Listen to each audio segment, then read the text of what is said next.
మానవుడు తనలో భాగమైనటువంటి, తనకు సమానమైనటువంటి, సాటి అయిన సహాయకురాలైనటువంటి స్త్రీని తక్కువగా చూడటం మొదలుపెట్టాడు. ఇదిగా నువ్వు ఇచ్చావుగా మొదలెట్టింది ఈ అమ్మాయి అని ప్లేన్ గేమ్ మొదలుపెట్టాడు. దృక్పథం మారింది, సంబంధం మారింది.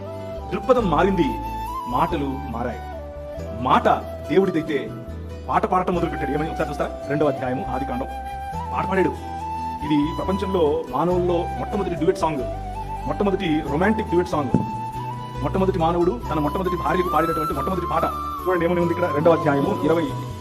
అప్పుడు ఆదాము చదవమ్మా. అప్పుడు ఆదాము ఇట్లా, నేను నా ఎముకలలో ఒక ఎముక, నా మాంసములో మాంసము, ఇది నరుల నుండి తీయబడిన గనుక నారి అనబడును. కవిత్వం చెప్తున్నాడు, రిథమిక్ గా రైమ్తో మాట్లాడుతున్నాడు. ఇక్కడ భార్య పట్ల గౌరవం చూడండి, భార్య పట్ల సమానత్వం చూడండి, భార్యను ఎంత ఆలింగనం చేసుకుంటున్నాడు, ఆమె సౌందర్యాన్ని చూసి డ్యూయెట్ పాడుతున్నాడు ఇక్కడ.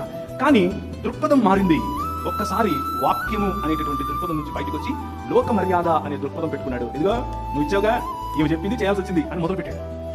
తన కుమారుడు పుట్టాడు, జలసి, ఇద్దరు చంపుకోవడం, కయ్యను హేబేలును చంపడం.